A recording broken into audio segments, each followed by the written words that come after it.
Bonjour, bonjour everybody. Hello. Welcome. It is first weekend of May. We just had a holiday on Thursday, another one coming up next week. And I am here early in the morning on Saturday in the beautiful Jardin du Luxembourg. We have had a beautiful sunny week and we're supposed to get some rain today, so I wanted to come out early this morning and also I think rain tomorrow and share with you guys a little bit of the Jardin du Luxembourg because it is springtime and it is looking amazing. I'm here at what I think is the greatest place in the entire city to sit, and I'm going to try to race over, and I don't know if you could see them. Look through here. Can you see the baby duck? And Mama was trying to round them up, and then Dad came out and I think said, "Get in formation, guys." And they are just the cutest thing. Quite a few of them too. I was going to try to race over there, but they move pretty quick. Maybe I'll come jumping here. But I think this is the greatest place to sit in the city. And when I first came here 9 years ago, and I discovered this garden, that is when I said, excuse me, I will always stay close enough that I could come up here anytime. Now I live in this arrondissement. So I do love coming up here, especially early in the morning on a beautiful day. But even in the winter, it's a great time to come. But this is the Jardin du Luxembourg, and it is mostly known because of Marie de Medici and how she had it all redone. There was a small palace that was here before. Oh, look at the duckies. I think they're going to get in. Look, see them? Look at that gentleman, so nice, giving them all their little time to get going. Let's see if there's something in water. There's somebody eating. There's a gentleman over there eating, and I think they're, oh, here we go. We're just going to turn this into duck TV. Come on, you duckies. Uh-oh.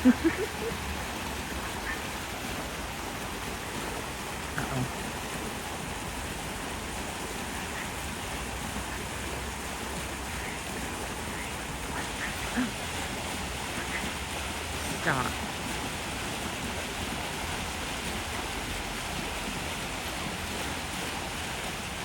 Oh, who left behind? But that's not the cutest thing I think I've ever seen in my life.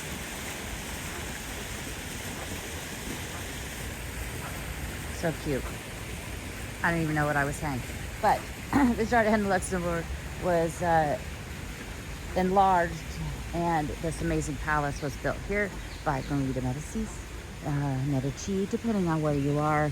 It also depends on how you want to spell it, with an S, without an S. But she had this built. This is her fountain as well.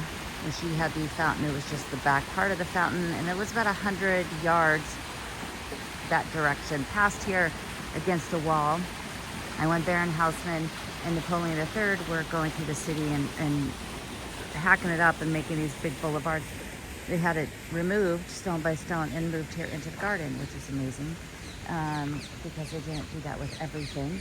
But I also, one of my favorite things when I was in here the first time was sitting here and seeing these ivy swags and how they are created.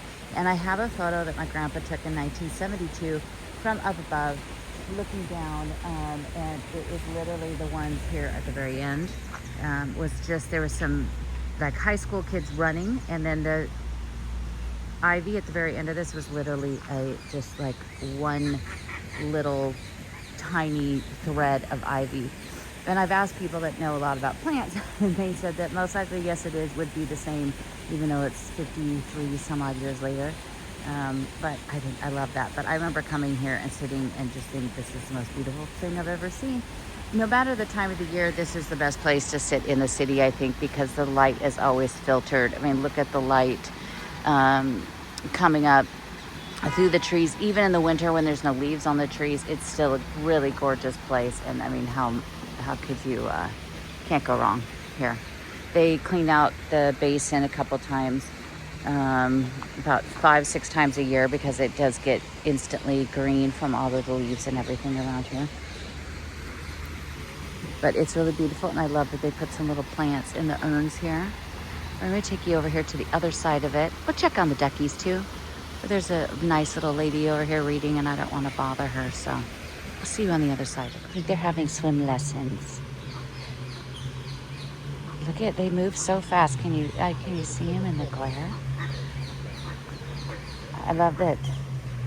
Just barking out the orders over there.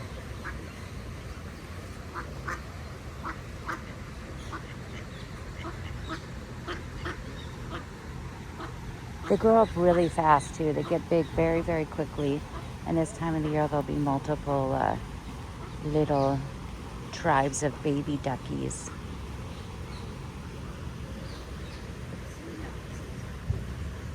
So adorable. I just love it. I could stay here all day and watch them. I was so happy when I saw them prancing around. But see, look at this. Isn't this just the most beautiful? I'll tell you about the chairs in a bit as well. But all of these trees, and here it's like it was 82 degrees the last 3 days, and in Paris it stays hot. It doesn't really because it just absorbs in all the stone everywhere. And we have quite a few trees in Paris, but there's also a lot of areas where there's no trees at all, and so you really don't get a break. But look at this. But now I think we're supposed to maybe even get a thunderstorm today. But how perfect is this? Just look at that for a few minutes. In the morning, you always have a lot of runners. Usually they're always going one way, so this guy's going rogue, going his own direction.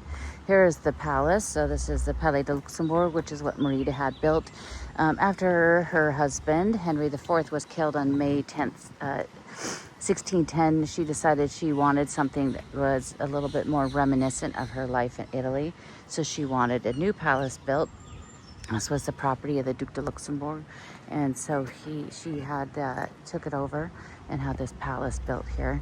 And they started in 1615, and she never really saw it fully finished because once she became the regent for her son, because Louis XIII was only about 8.5 when his father died, and he couldn't be regent. He couldn't be king till he was 13, and so she served as the regent, and then she held on to that job a little bit longer, 3 extra years, until Louis XIII and Cardinal Richelieu had her locked away in a chateau in the Loire Valley.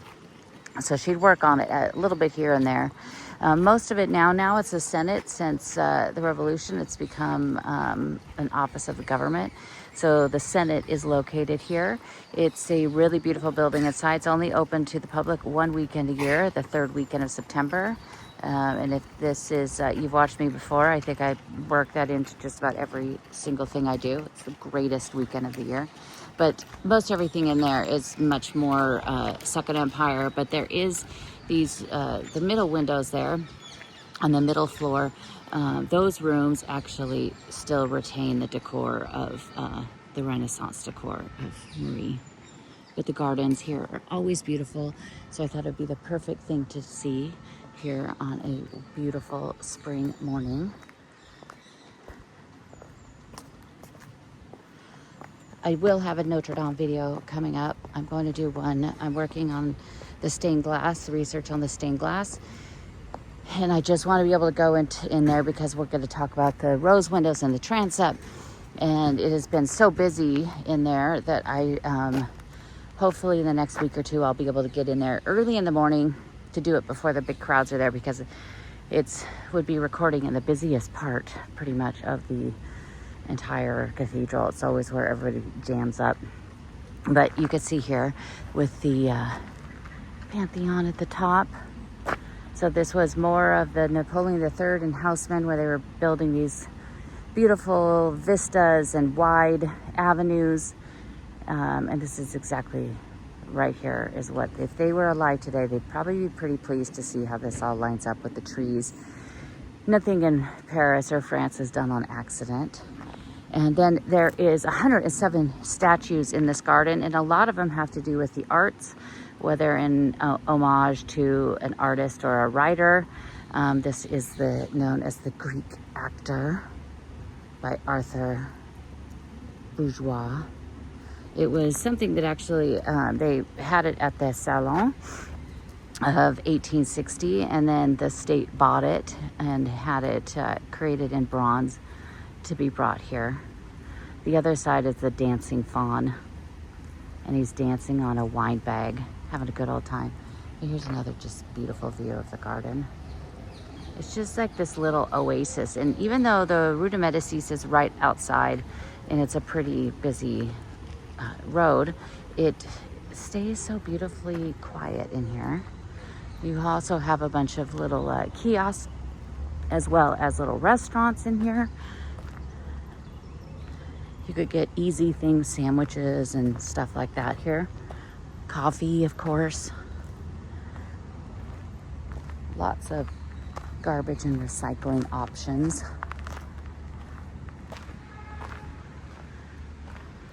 Let's go up here because I'll check out the flowers, and then I'll show you some of my favorite ladies. Oh, I thought that was like a chicken. The pigeon was massive.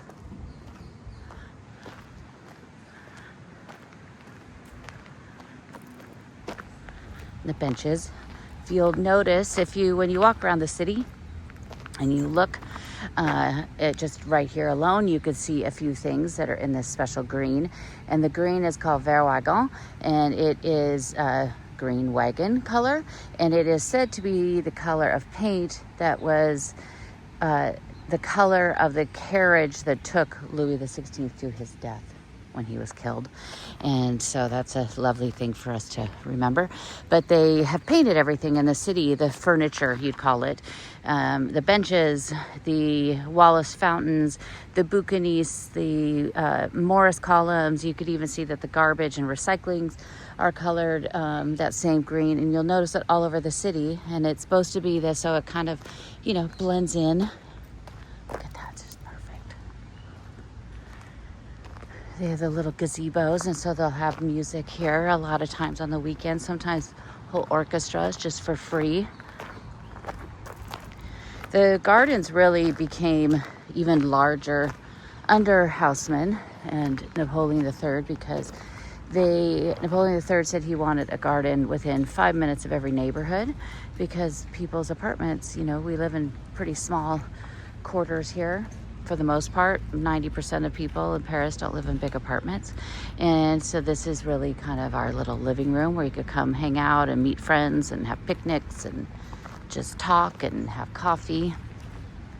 So they really wanted to have all these fantastic parks. But it was Louis Philippe that is the one who was the last king, who's the one who really expanded the garden even more, made it bigger. He really beefed up all the statues, added a whole lot more. Look at how amazing. Those are some very tall tulips. Beautiful. I love tulips, and white tulips are my favorite. Oh, I thought that was like a white bird sitting on top of a tulip. But they wanted to have these spaces, and Louis Philippe loved this garden as well. So they made it a little larger. It's been changed quite a few times, cut through, as I was saying, because the fountain used to be kind of in the middle of that block where you see that truck, and maybe a little farther in. And so they cut the garden to make these roads. And so different rulers over time kind of changed the shape of the garden for the most part. But we didn't have a very warm, usually we have a stretches a few really nice days in February, but we didn't this year. So everything was really slow to bloom, and it felt like we finally had a week of nicer weather, I guess about 4 weeks ago. And within a few days, it went from absolutely zero leaves on the trees to all the leaves are back. But look at that color. I would just sit here and just stare at that. It does even look through my phone. I have the 16 Pro and it does even look bluer on my phone than what I actually see. But let me take you over here and we'll show you a few of the sculptures that are over here in the garden. So pretty. I love these. It's actually usually, well, no, I guess they're not. I was gonna say, the one thing about the garden is you rarely ever see anything that it has died, but actually those irises are probably on their last leg, so those will probably come out this week. The gardens have 5 huge changes a year where they come in and change out the colors, but then they will also pull out things out of part of this, like the irises that aren't that have already bloomed. They'll take those out and replace them. So here is a statue. This is one I love. And it's not usually how you see her. And this is George-sand. She was a writer. This was done by Francois Sicard. It was done in 1904. She was a pretty amazing woman. She was the first woman to ever be able to live off of her writing. And when she was alive, she was friends with my favorite Delacroix, who's in the garden quite a few times. But she, you couldn't get published and paid to be as a woman. So she went by the name George-sand. I did a whole podcast episode about her that I'll put down below, and a link so you can listen to more about her. But she's really well known for always dressing like a man, and she did that because it was just cheaper. Men's clothes were cheaper, and she did have money. She had family money, but then she married this really cat of a gentleman, and he was sleeping with everybody that worked at their chateau and spending all of the money. And so she finally left him and moved to Paris and started writing. And it was just cheaper to wear men's clothes. And back then you had to actually have a permit to do that. And do you know that the law was not changed? Up until 2013, a woman could actually be fined for wearing pants. I'm wearing pants right now. Good thing that law's gone. But I don't think they ever did anything about that back then. But she is a pretty remarkable woman just because she was able to make a living off of her writing, which, is even hard to do for today. But she was also very good friends with, as I mentioned, my favorite Eugène Delacroix. And she also had quite a few crazy little love affairs, including Chopin. And there's a painting of Chopin that was done by Delacroix, but the original painting had her and Chopin in it, and when they broke up, she made him cut it apart, which, actually is not crazy.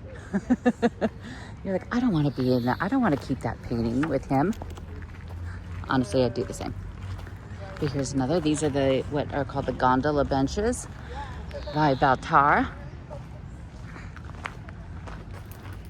They tried to, the mayor that the Parisians, most people don't like, and a lot of Americans and everybody thinks she's so great because she's doing things under the quote-unquote theme of the environment, but she's actually doing things just to make life incredibly difficult, and maybe not for the right reasons. But she wanted to get rid of these benches, the cast iron benches in the city, and replace them with more eco-friendly. But some of these benches have been here, since the mid-19th century, and they're fantastic, and people love them. And there was a massive protest for that. That was a couple years ago. But it's nice and quiet. The woman is on the grass. She's not supposed to be on the grass. I've been tempted before to get better pictures, but I don't want to get whistled at by the people working here. So let's go back in through here because I want to show you a few of my very favorite ladies. Although this is a really beautiful piece, if you could see it. I've shared it before on a walk. It's for when it was the emancipation of slavery, and it is 3 chains, one going into the ground, one unlocked at the top, and on the back of it is painted in white and has all of these words on it. It's really beautiful. And every year, right around now, I believe it is, I want to say it's in May, they do an event and the president comes up here and they lay flowers added. I should take a look at when that is, because it always seems to be a day I'm going to do a tour and come into the garden.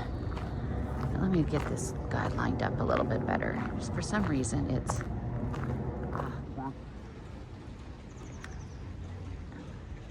still so lovely and quiet. Best time of the day. So surrounding, surrounding the basin on the upper sides, on the east and west side, you have 20 statues, 10 on the east, 10 on the west. And these are the series of queens and illustrious women of France. And these were added under Louis Philippe, and he handpicked each one of them. Some of them are names that you might recognize. Some of them are names that even the French won't recognize. And I've done podcast episodes about these. You could actually put them in your, listen to it, put it in your ears, and I'll tell you the story of each one of them. One episode for the east side, one episode for the west side. But this is a gal that some people may know, Mary Stuart. So she was Scottish, of course, and she was betrothed to Francis I, the son of Henry II and Catherine de Medici. When she was just literally months old, and then she was sent over to France to be raised here, and she grew up with Francis. They eventually got married. He died just a little over a year, excuse me, after he became a king. And then she eventually went back to Scotland, and then she had, a whole little brouhaha with her cousin, Queen Elizabeth, the Virgin Queen, and eventually Queen Elizabeth had her head chopped off and killed. But they actually had not met. They'd never met. So it's a very interesting story. But back then, there's lots of beheadings in history, and a lot in the Catholic Church from all the saints that I've been doing research on. There's a lot of people losing their heads. But Mary Stuart, she was amazing. One fun fact about her that I love is that she was the first person to wear white as a wedding dress. Back then, you would wear black. And white was a color of mourning for royalty, and black was a color they wore on their wedding. And she wore a white dress, and it was quite scandalous. They got married in Notre Dame, and when she got out of the carriage, it was this, gasp. People flipped out. But I love these statues. They were all done by separate artists, and most of them will have who they are. It says Queen of France and their years, but some don't, because there might be one or two of them that aren't even real people.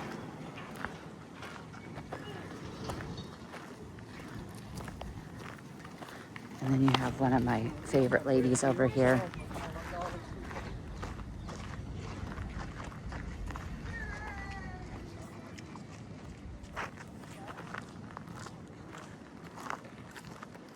It's a little, breeze is amazing, but it is a little humid. You could definitely feel like there's going to be some thunder today.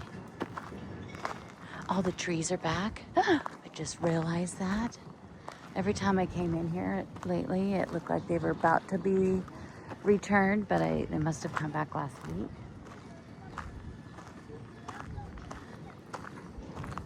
So right here to my right, let's get around these people, is one of my favorites. And this is Saint Geneviève.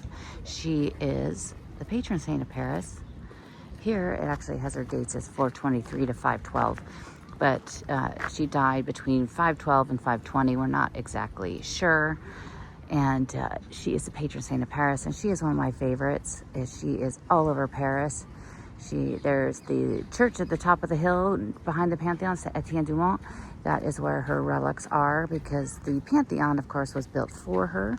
And then they decided to kick her out and make it the home for the great men of France. So she was only in there very, very briefly.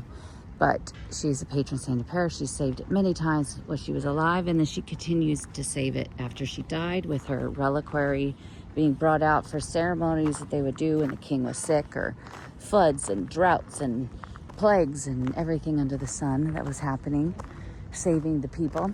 A piece of her reliquary was in the rooster at the top of Notre Dame on the spire, with a piece of Saint-Denis.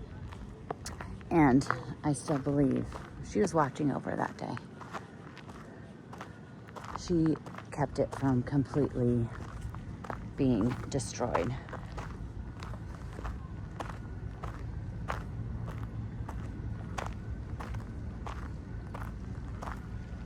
It's a good view of the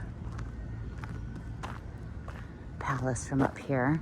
Very Italianette. When Marie wanted this built, she was Italian, so she said, okay, just gonna call up my Italian architects and can you come to Paris and build me this? And as the regent, the government officials were like, you can't do this. What are you doing? You cannot have Italians build a palace for basically the head of France. So she sent French artists, architects to Italy. But if you've seen the Petit Palais, it's in Florence with the Boboli garden and everything on it, you get that idea of what she wanted, even though you don't look at this and think, oh my gosh, where am I? Am I in Florence or in Paris? Still a very beautiful garden, but this is in the French sense of a garden, so it's very manicured, very laid out, and perfect. May really is one of the best months in Paris because there are so many holidays, and the way that they line up this year is perfect. Sometimes, in the States, when you have, I remember when I was working for a company, if, Christmas Day fell on a Saturday, then you'd get the Friday off. But here, if a holiday fell, like May 1st or May 8th falls on a Saturday or Sunday, they don't give you another day off.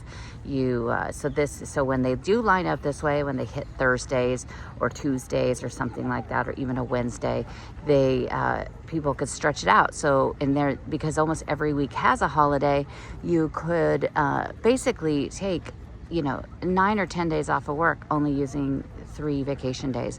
So it definitely clears out of Parisians. The tourists are here in mass droves, more so even than last year.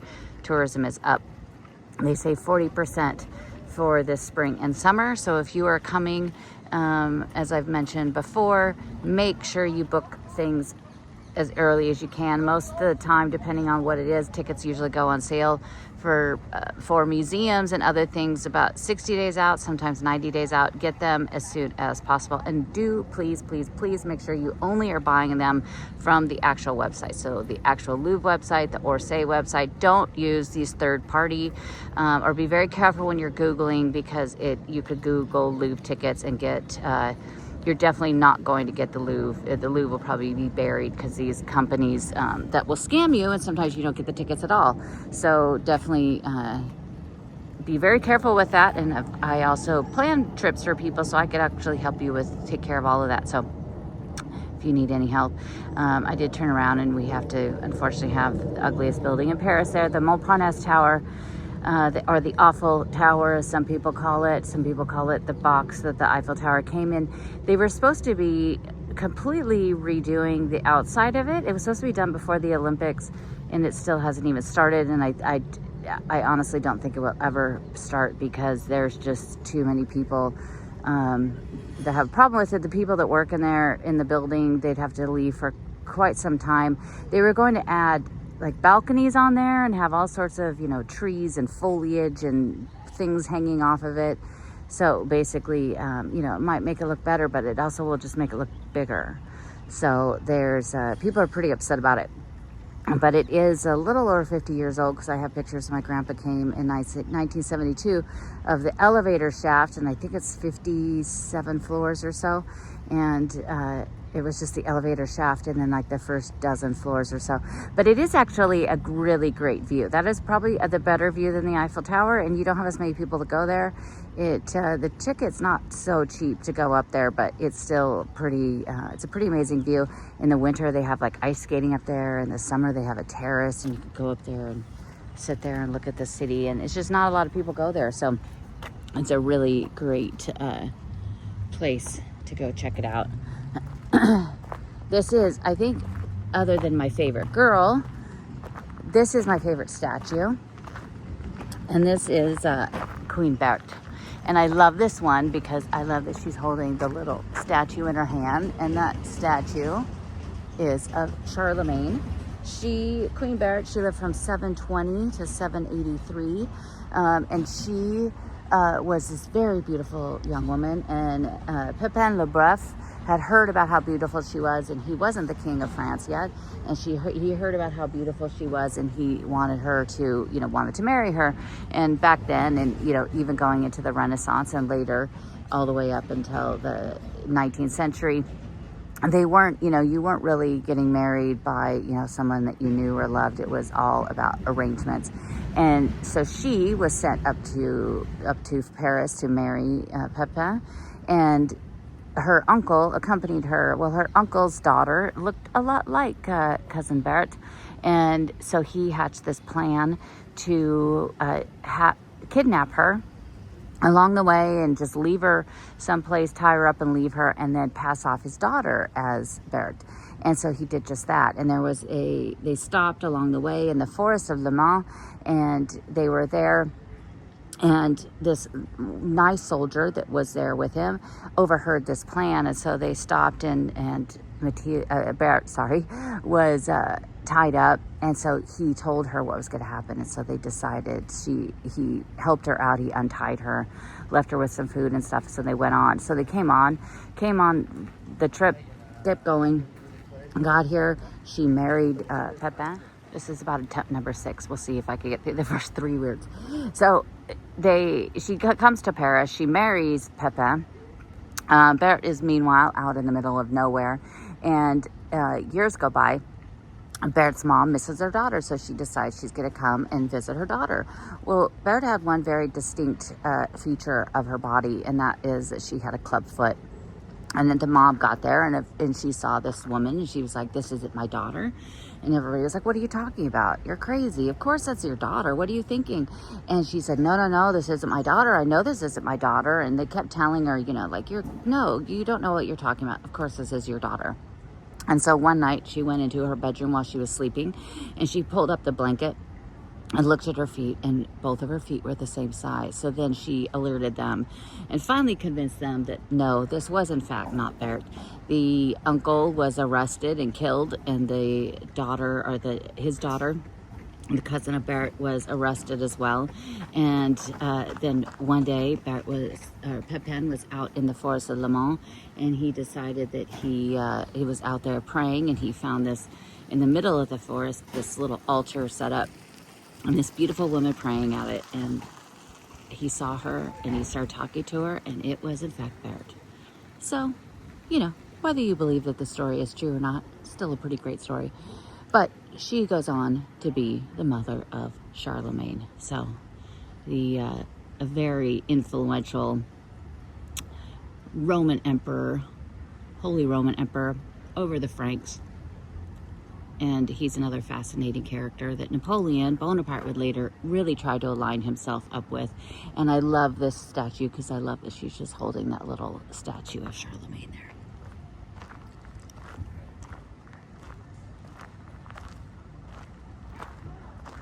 Let's look at how beautiful the sky is.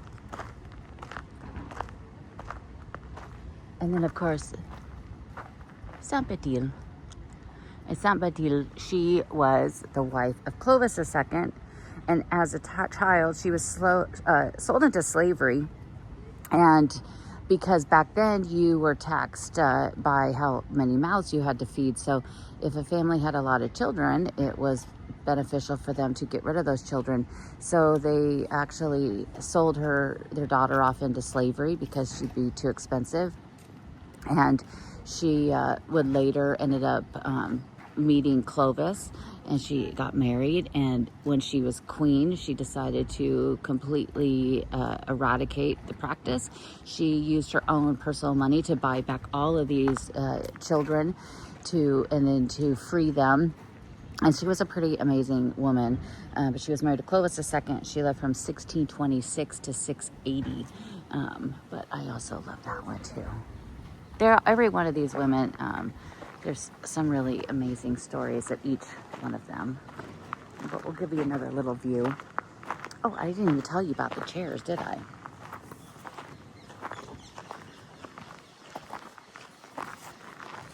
So the chairs. you will see these chairs. There's a broken one, poor thing. These chairs are pretty iconic. I just did on my Instagram on Friday a story about the rattan chairs, the chairs you see in the cafes that everybody loves. But these chairs, I absolutely love these chairs. And these chairs are known as the Luxembourg chairs specifically. They go back to 1923, so they're just a little over 100 years old. And it's the green is also the Luxembourg green.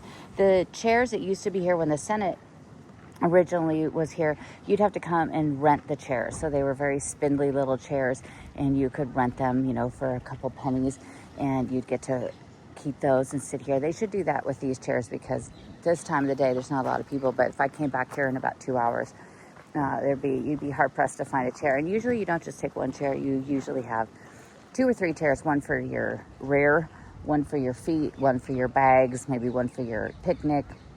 So but it's just kind of this, when it gets really busy, I don't like to keep all the chairs. I just try to just have one chair, because a lot of people are looking for chairs, but some people just, they like to just, this is my chair. And I think there's definitely more chairs out now. A month ago, you were still at the winter level of chairs. And so they add hundreds of more chairs out here. But just 3 types of chairs you can see here in the garden. There is this chair that is just this straight back with out arms. And then you also have the straight back with arms in front of that bench. And then over to the left of that planter is the reclining with arms. And there is an author, David Downey, who wrote this book called Peri Peri, and if you haven't read it before, get it. It's fantastic. It's just every chapter is kind of a little vignette about Paris. And in this, there's one chapter he wrote about spending the entire day in the Jardin du Luxembourg. And he said by the end of the day that he could basically pick out which chair somebody was going to take, that they would sit in. So you see this woman in this lovely peach pants. He would see her and say, oh, she's going to be a recliner. And he'd watch these people and see where they'd go sit down. And he said that by the end of the day, he was right just about every single time. And so when I have clients and I do tours through Saint Germain, and especially through the garden, I'll tell them about the chairs. And then sometimes they're perfectly lined up where all 3 of them are together, and they test them all out. And majority of people like the recliner. I like the straight back with arms, because usually I'm also sitting here reading or researching and making notes. And so I just like the straight back. But they are pretty iconic and pretty perfect. You have the basin there also in the center, and the basin is where you usually see the little boats. But the boats aren't out today yet. They will be, I'm sure, shortly, because those are a very beloved little feature of the garden, and they go back 3 generations to when those boats first appeared. And there was a gentleman that had a little shop, and in this shop he actually would make these little boats. So he'd make the boats, and his wife would make the sails, and they didn't have a lot of clients. So, and they first appeared here in the garden in 1927. His name was Clement Prudeau, and he contacted the Senate and said, hey, would you, I said, there's this basin here. Would you ever, let people, let me use my boats there, rent my boats? And they said, sure, go ahead. So he did, and they have been the same, they say it is the same it's 3 generations later, and they are still here, and they are still renting the little boats. And I think it's one of those stories. I have one of my best friends, all the way from when we were growing up, teenagers. His favorite memory is that he brought his kids here, and now one of them's off to college. But that was his favorite memory of Paris, was bringing the kids here. And I have multiple people that have told me that, and they're really, really sweet. And they say that a couple of them might even be the original boats, but I don't know about that. I mean, wood and water and over almost 100 years probably doesn't equate too well. I think those gentlemen were trying not to get into my video. I'll keep them out of it. But I love this basin, and it has they have the ducks in there, and the boats come with these long dowels that are about probably a meter long, and these sometimes they're much taller than the little kids, and you just really have to be alert when you walk by because you will get whacked. And I say that from experience. I've been whacked twice by these little kids, but it is so cute to watch. They won't usually let you sit up there. Those people are up there at the edge of it, but once the boats come out, they'll whistle you away. I think for protection from the sticks.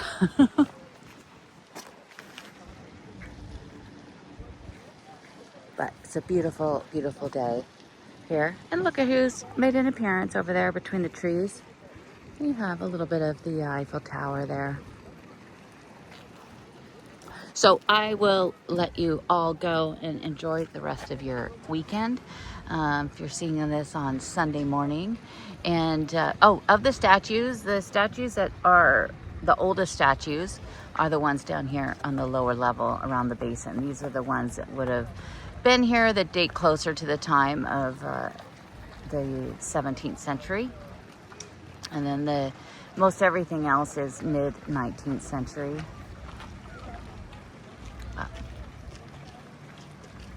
It's a pretty perfect day. And I hope you all have a wonderful day.